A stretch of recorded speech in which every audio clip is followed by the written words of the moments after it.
Bonjour ou bonsoir à tous. Dans cette vidéo, nous allons parler d'un don que beaucoup ont du mal à comprendre. Nous allons parler et essayer d'éclaircir le sujet par des détails et des explications. Le message est sur le don de diversité de langues.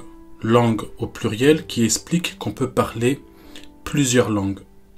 Le don de diversité de langues est un don mentionné dans le Nouveau Testament. Par le Saint-Esprit, il donne la capacité de parler des langues non apprises. Donc, il donne la capacité de parler dans des langues non apprises. Ce type de choses arrive souvent dans un contexte spirituel ou missionnaire. Lorsque nous regardons dans la Bible, nous voyons que lors de la Pentecôte, les disciples parlaient des langues différentes et ils étaient compris par les personnes de diverses nations.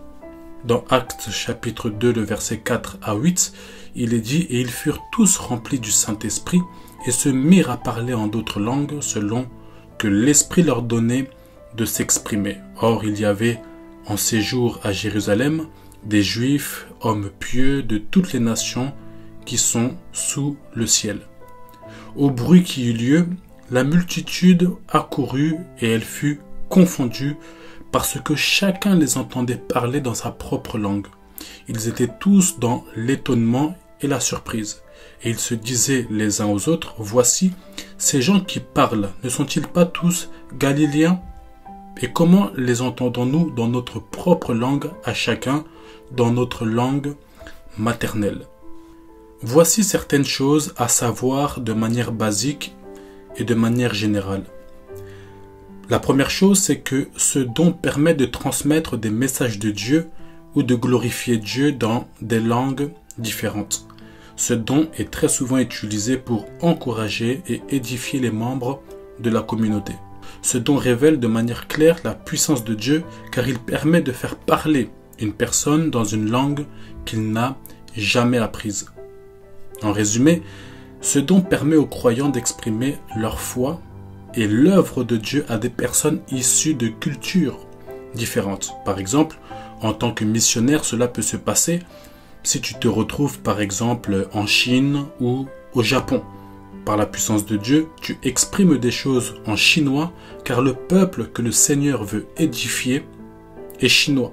Mais toi, tu ne parles pas cette langue de manière naturelle. Tu ne parles pas cette langue de manière naturelle. Comment opère et fonctionne ce don?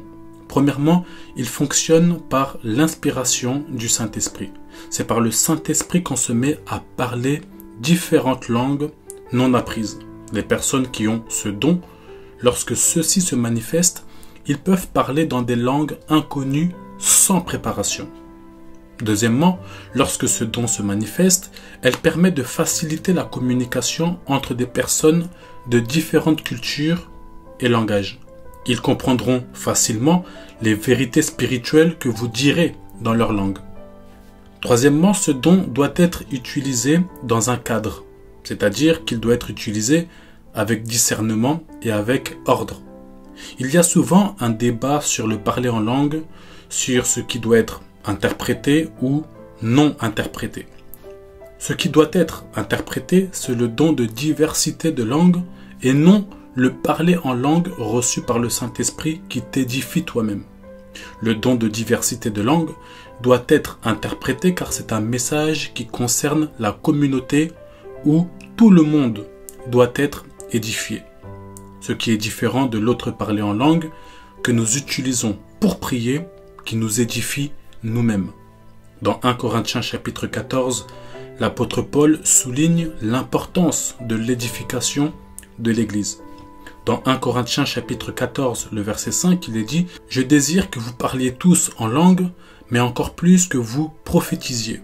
Celui qui prophétise est plus grand que celui qui parle en langue, à moins que ce dernier n'interprète pour que l'Église en reçoive de l'édification. » Je vais vous expliquer ce passage. Ici, il dit qu'il désire que vous parliez tous en langue.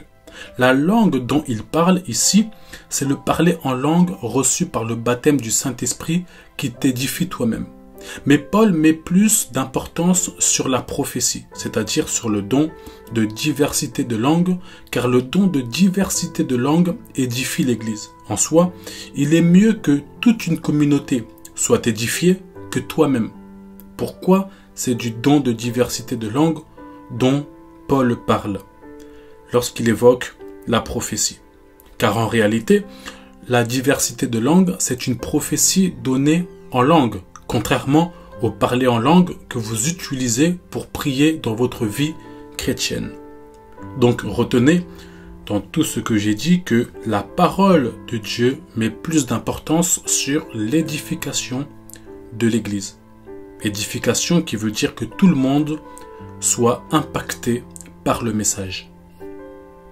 Quatrièmement, souvent ce don est accompagné d'un don d'interprétation, ce qui va permettre à d'autres d'entendre et de comprendre le message transmis. Par exemple, vous parlez dans une langue non apprise par les personnes se trouvant dans les lieux. Donc, pour l'édification de l'Église, une personne ayant le don d'interprétation peut être utilisée par le Seigneur pour interpréter ce qui est dit.